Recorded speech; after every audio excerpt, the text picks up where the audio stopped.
दोस्तों, आप सभी का एक बार फिर से एलटीएस में स्वागत है। पैसा डबल करने के पीछे का विज्ञान या मनोविज्ञान भी आप कह सकते हैं। हम दो स्टॉक्स आपको शुरू में बताएंगे जो हाल ही में डबल हो चुके हैं, बहुत जल्दी डबल हुए हैं। उनके पीछे कारण क्या रहे हैं और आने वाले समय में ऐसे कुछ और भी रेफरेंस हम स्टॉक्स के देंगे जिनको आप उस पर अपना एनालिसिस करके आप जो है उन पर अपनी रणनीति बना सकते हैं। देखिए, इस मार्केट में सामान्यतया कोई भी फिक्स्ड फॉर्मूला नहीं है जिस आधार पर चलकर आप अच्छा पैसा बना सकें। ये बात अपने ऊपर किए गए सफल प्रयोग के पश्चात मैं आपसे कह रहा हूं। आज हाल के ही दो उदाहरण ऐसे प्रस्तुत करेंगे ताकि आप भी अपनी एनालिसिस करके उसी आधार पर जो अच्छे स्टॉक्स हैं आपकी नज़र में उन पर पैसा बना सकें। डिस्क्लेमर के लिए मैं बता दूं कि इन दोनों के शेयर्स हमारे पास नहीं हैं और ना ही अभी इन पे जो है ख़रीदारी की कोई राय है, क्योंकि अभी बहुत ही ओवर वैल्यूड हो चुके हैं। लेकिन ऑलरेडी हमने इन पे पहले वीडियो बनाया था जब ये लिस्ट हुए थे, लेकिन इतने कम पीरियड में डबल हो चुके हैं, लेकिन उनकी इतनी अर्निंग डबल नहीं हुई है, ये आप मान के चलिए। तो सबसे पहले हम यहाँ पे एग्जांपल पेश करेंगे। 6 महीने पहले जब ये लिस्ट हुआ था उसके कुछ दिन पश्चात ये वीडियो हमने बनाया था। अदानी विल्मर शेयर, पहली बार इस चैनल पे संपूर्ण जानकारी, ठीक है, इस पे जो हमने सारी चीज़ें बताई थी। उस समय जो इसका स्टॉक प्राइस था 345 रुपीज़ का था, ठीक है, जब हमने 6 महीने पहले बनाया था। आज जो स्टॉक प्राइस है 736 रुपये। ये मैं इसलिए स्टॉक का एग्जांपल दे रहा हूँ क्योंकि बहुत सारे लोगों ने अभी मुझसे पूछा था कि सर अदानी विल्मर में क्या करें, या किसी सज्जन का एक ऐसा भी प्रश्न आया था कि जो है अदानी ग्रुप की जितनी भी कंपनियाँ उनके बारे में वीडियो बनाऊँ। तो देखिए, इस समय अदानी ग्रुप की जो कंपनियाँ हैं, हालांकि मैं अदानी ग्रुप पे किसी स्टॉक के बारे में कुछ वीडियो बना ही नहीं रहा हूँ, इसको इसलिए बनाया था कि उस समय नया नया लिस्ट हुआ था तो हमें इसमें पोटेंशियल नज़र आया था। लेकिन अब जो है डबल से ज़्यादा हो चुका है, ओवर वैल्यूड हो चुका है। पी रेशियो जो है एफएमसीजी का थोड़ा ज़्यादा होता है, लेकिन जो नई लिस्टेड कंपनियां हैं उनका इसलिए हो रहा है क्योंकि अदानी ग्रुप की जितनी भी कंपनियां हैं, आप ही देख लीजिए, भयानक भाग गई हैं। तो जब से ये लिस्ट हुआ है आप देखिए 174% रिटर्न दे चुका है। 6 महीने पहले जो निवेश किया उनको भी करीब जो है 112% के रिटर्न बढ़िया मिल रहे हैं। प्राइस टू बुक वैल्यू है 12 का, प्राइस टू अर्निंग रेशियो 114 का, और 93,000 करोड़ के आसपास इसकी मार्केट कैपिटल है। लेकिन उसके पश्चात इसने जो हाई बनाया था 878 का, कुछ कम नहीं तो 900 रुपए के आसपास।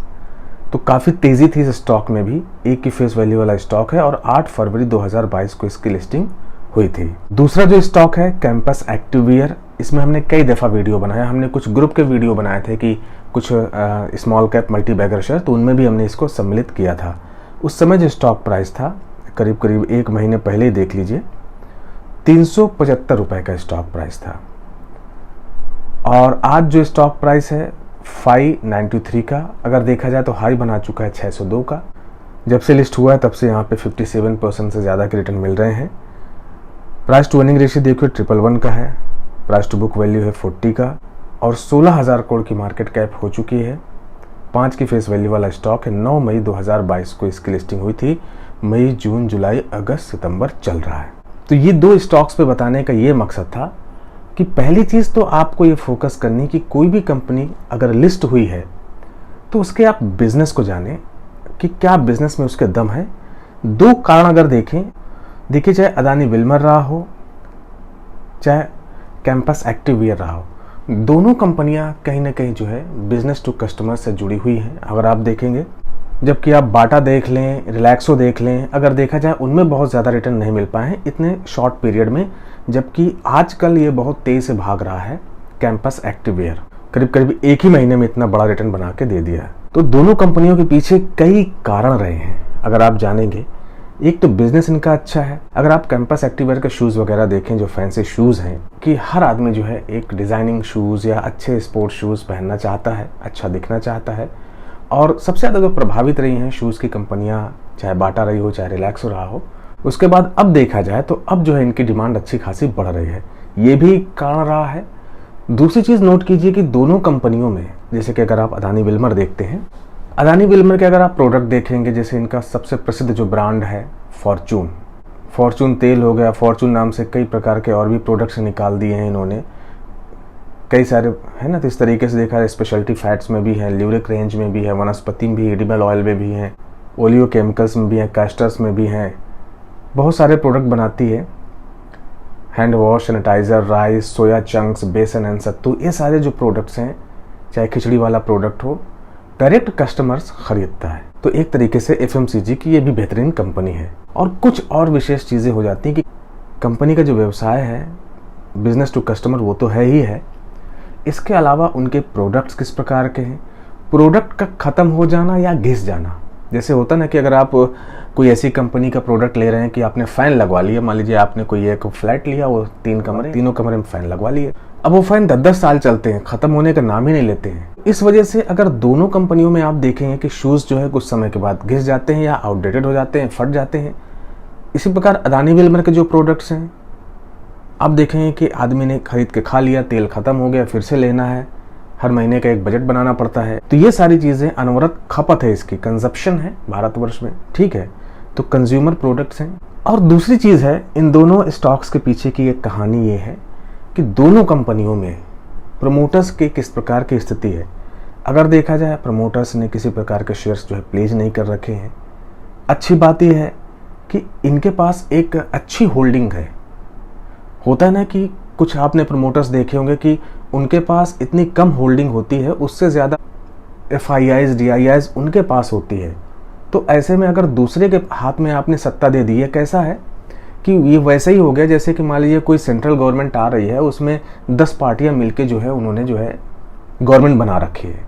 10 में से 2-4 जो है नाराज़ी रहती हैं, कोई ये बिल पेश हो रहा है, कोई वैसा हो रहा है, किसी को किसी राज्य के लिए फंड नहीं मिल रहा है, कोई कहीं का मंत्री है, आपस में ही जो है थोड़ा सा मनमुटाव रहता है। तो इसी तरीके से इन कंपनियों में प्रमोटर्स की अगर उनकी शेयर होल्डिंग स्थिति अच्छी है, तो जो मार्केट में फ्री फ्लोट शेयर्स होते हैं वो कम होते हैं। उनमें FIIs भी आ गए, DIIs भी आ गए, जिनमें से आप समझ लीजिए म्यूचुअल फंड्स हो गए, इंश्योरेंस कंपनियां हो गई, या हाई नेटवर्थ हो गए, रिटेल इन्वेस्टर्स हो गए। इस तरीके के जो मिले जुले अलग अलग होते हैं, तो थोड़ा सा उन कंपनियों पर दुष्प्रभाव कम पड़ता है। जैसे कि अभी आपने हाल में ही देखा होगा कि जो बहुत सारे सेक्टर्स या कंपनियां ऐसी जो गिरी हैं, उनमें सबसे ज़्यादा वो कंपनियां गिरी हैं जिनमें FIIs की ज़्यादा होल्डिंग्स थी। अब वो बेच के निकल गए हैं, वो कंपनियों की हालत ख़राब हो गई है।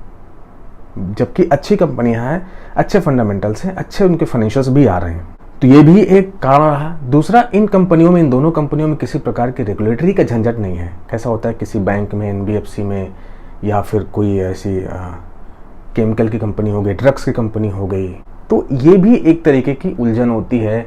इसको आप कह सकते हैं कुछ ऐसी भी कंपनियां होती हैं जिनका मौसमी व्यवसाय होता है, साइक्लिकल बिजनेस होता है, उनसे भी थोड़ा सा अपेक्षा उसी समय कर सकते हैं जब उस चीज़ का मौसम हो। जैसे मान लीजिए खेती किसानी का टाइम है, तो उस समय आप देखिए फर्टिलाइजर्स के, ऐसे बहुत सारे एग्रो केमिकल्स के स्टॉक्स खूब भागते हैं।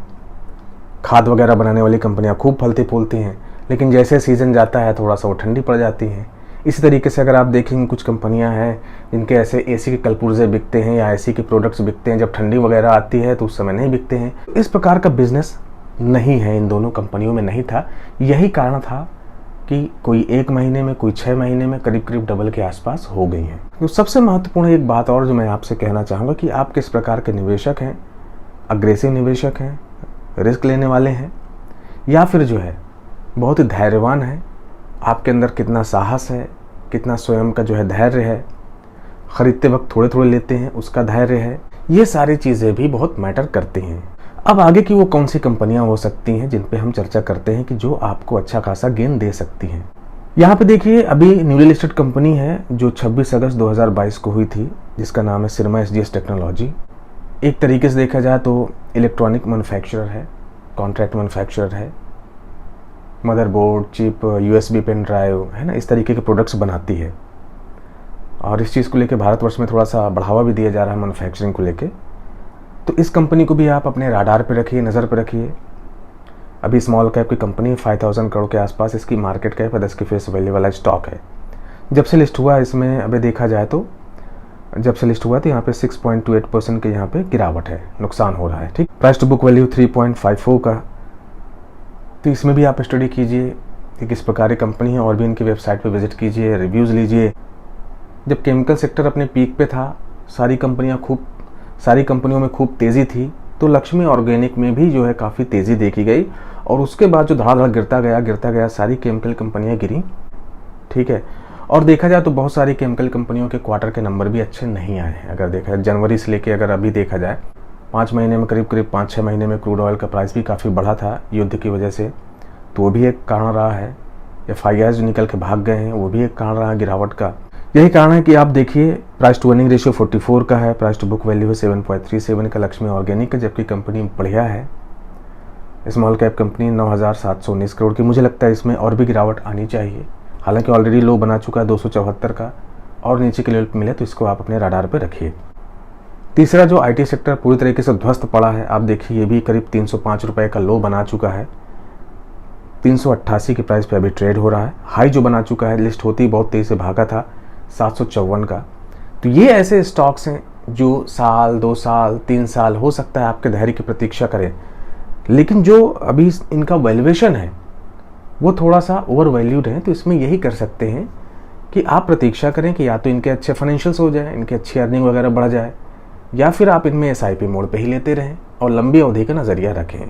तो आज हमने दोस्तों क्या जाना कि पहले तो 2 स्टॉक्स जो डबल हुए, ऐसे बहुत सारे स्टॉक्स डबल हुए हैं। मैं किन किन स्टॉक्स के बारे में आपसे चर्चा करूं, आप देखिए होम फर्स्ट फाइनेंस जब लिस्ट हुआ था तब हमने बात की थी, वो भी आज करीब अच्छा खासा गेन दे रहा है। इस तरह की बहुत सारी, याद भी नहीं इतनी कंपनियां 2 साल में लॉकडाउन के पश्चात इतनी कंपनियां लिस्ट हो चुकी हैं और बहुत सारी कंपनियों ने अच्छा रिटर्न बना के दिया है। अब होता क्या है कि कुछ लोग हाई पे लेके फंस जाते हैं, और वो जैसे कि मान लीजिए किसी ने लेटेंट व्यू में अगर 600-700 पे लेके बैठे हैं, तो इसीलिए हम जो है जब कोई स्टॉक्स बहुत हाई पे होता है उस समय वीडियो नहीं बनाते, क्योंकि लोग थंबनेल देख के खरीदारी करते हैं।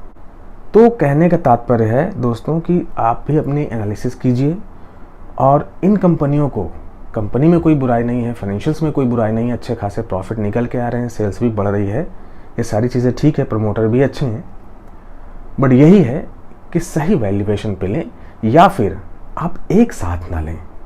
आपने इस महीने किया, किसी आपके फेवरेट स्टॉक में गिरावट आ गई, आपने 4-5 शेयर्स ले लिए, फिर थोड़ी और गिरावट आ गई, थोड़े से और उठा लिए। देखिए पैसा बनाने के लिए थोड़ा तो परिश्रम करना ही पड़ेगा। तो इस तरीके से दोस्तों कोई भी फिक्स्ड फार्मूला शेयर बाजार में नहीं होता कि किस रास्ते से पैसा बन जाएगा। आपकी किस्मत बहुत बुलंद है तो आप किसी भी कंपनी में हाथ रखेंगे वो डबल ट्रिपल हो जाएगी। उसके पीछे कोई फंडामेंटल ना ही कोई टेक्निकल कुछ वर्क नहीं करता। आशा कि आप मेरी बातों को समझ गए हैं। अगर आप नहीं समझ पाए हैं भली भांति तो फिर से एक बार रिवाइंड करके आप वीडियो को देखिएगा कि आखिर जो हमने कुछ शब्द कहे हैं उनके पीछे क्या उसका भावार्थ है। Thank you for watching this video friends.